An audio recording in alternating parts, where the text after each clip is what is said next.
कहानी का प्रारंभ। राजा चंद्रसेन के राज्य में 3 युवक रहते थे, अर्जुन, भास्कर और चंद्रकांत। तीनों ही एक ही युवती माधवी से प्रेम करते थे।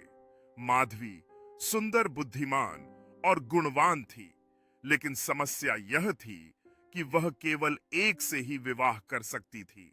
माधवी अपने राज्य के राजमहल के बालकनी पर खड़ी होकर दूर क्षितिज को निहारती है, जहां उसके प्रेमी उसकी ओर देख रहे हैं। अर्जुन, भास्कर और चंद्रकांत एक छोटे से आंगन में इकट्ठा होते हैं, हर एक अपनी खासियत दिखाते हुए। अर्जुन अपनी तलवार तेज कर रहा है, भास्कर एक शास्त्र पढ़ रहा है और चंद्रकांत माधवी का पोर्ट्रेट बना रहा है।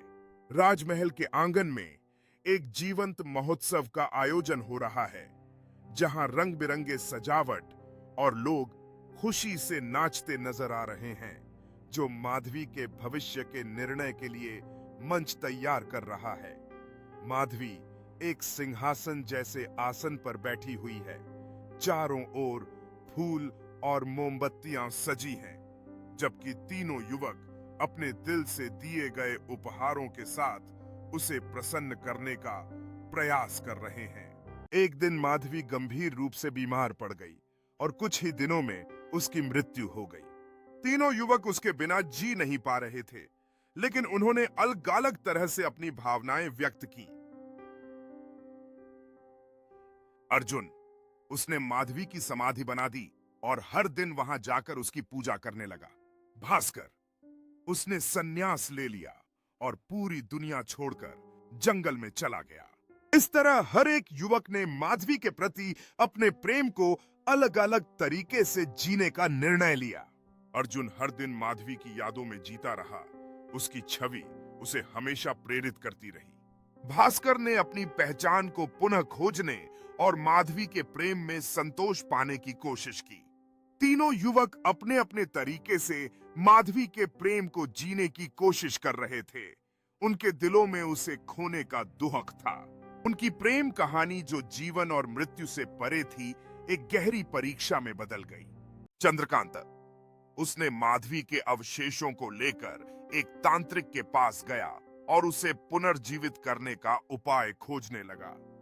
कुछ समय बाद चंद्रकांत को एक महान ऋषि मिले, जिन्होंने माधवी को जीवन दान दिया और वह पुनः जीवित हो गई।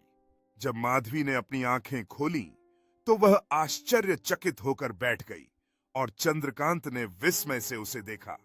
ऋषि उनके पास खड़े थे, आशीर्वाद देते हुए, जैसे सूरज की किरणें बादलों के बीच से निकलकर पवित्र स्थान को रोशनी से भर देती हैं। चंद्रकांत और माधवी एक दूसरे को गले लगाते हैं। खुशी के आंसू उनके चेहरों पर बह रहे हैं, जबकि दीवारों पर हल्की चमकती हुई रहस्यमय प्रतीकों का दृश्य है। ऋषि हल्की मुस्कान के साथ इस मिलन को देखते हैं। उनके पैरों के चारों ओर प्राचीन स्क्रॉल और औषधियां बिखरी हुई हैं, जो उनकी शक्तिशाली ज्ञान की ओर इशारा करती हैं। इतना कहकर बेताल ने राजा विक्रम से पूछा, राजा विक्रम, बताओ कि इनमें से कौन सा युवक माधवी से सबसे अधिक प्रेम करता था? राजा विक्रमादित्य ने उत्तर दिया, चंद्रकांत का प्रेम सबसे सच्चा था। अर्जुन ने माधवी की याद में उसकी पूजा की। भास्कर ने दुनिया को छोड़ दिया, लेकिन चंद्रकांत ने सच में उसे वापस लाने का प्रयास किया। सच्चा प्रेम वही होता है जिसमें केवल भावनाएं नहीं, बल्कि उसके लिए कुछ करने का साहस भी हो। चंद्रकांत ने अपने प्रेम को केवल महसूस ही नहीं किया, बल्कि उसे साकार भी किया। उसने अपने प्रेम के लिए हर संभव प्रयास करने का संकल्प लिया। उस दिन गांव में उत्सव था और चंद्रकांत ने अपनी कोशिशों को जारी रखा। चंद्रकांत ने सबके सामने अपने दिल की बातें कहीं, जिससे माधवी के मन में आशा का स्पार्क जग गया। उस पल में माधवी और चंद्रकांत के बीच एक नई कहानी की शुरुआत हुई।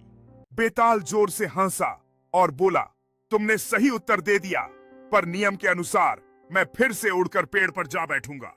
इतना कहकर बेताल फिर उड़ गया और राजा विक्रमादित्य को उसे पकड़ने के लिए दोबारा लौटना पड़ा। यह कहानी हमें यह सीख मिलती है कि सच्चा प्रेम केवल भावनाओं तक सीमित नहीं होता, बल्कि अपने प्रिय के लिए प्रयास करने और उसकी भलाई के लिए कुछ करने में निहित होता है। राजा विक्रमादित्य ने पेड़ पर चढ़ना शुरू किया। उसकी आंखों में दृढ़ संकल्प था, क्योंकि वह उस शाखा तक पहुंचने की कोशिश कर रहा था जहां बेताल पहले बैठा था। पीछे सूरज डूबता हुआ एक गर्म रंगों से भरा दृश्य छोड़ रहा था। बेताल दूर की एक शाखा पर बैठा हुआ राजा विक्रमादित्य की मेहनत को चिढ़ाते हुए एक शरारती मुस्कान के साथ देख रहा था, जबकि पत्ते शाम की हल्की हवा में धीरे धीरे सरसराते हैं। राजा विक्रमादित्य फिर से श्मशान घाट पहुंचे, बेताल को कंधे पर रखा और चल पड़े। बेताल ने कहा, राजा, अब मैं तुम्हें एक और कहानी सुनाता हूं, लेकिन याद रखना, यदि तुमने उत्तर दिया और सही निकला तो मैं फिर से उड़ जाऊंगा। कहानी शुरू होती है एक छोटे से गांव में, जहां एक युवक अपने कर्तव्यों के प्रति असंवेदनशील था। वह हमेशा आराम करना चाहता था और किसी भी चुनौती से बचता था। लेकिन एक दिन गांव में एक बड़ी समस्या आई। पूरे गांव के लोग परेशान थे, क्योंकि एक भयानक राक्षस उनके जीवन को आतंकित कर रहा था। युवक ने उनकी चिंता को अनदेखा कर दिया और सोचा कि यह उसकी समस्या नहीं है। लेकिन फिर एक वृद्ध व्यक्ति उसके पास आया और कहा, क्या तुम सच में इस स्थिति से भाग सकते हो? इस विचार ने युवक को विचलित किया और उसने महसूस किया कि इससे भागना आसान नहीं होगा। उसे अब यह पहचानना था कि उसका कर्तव्य क्या है।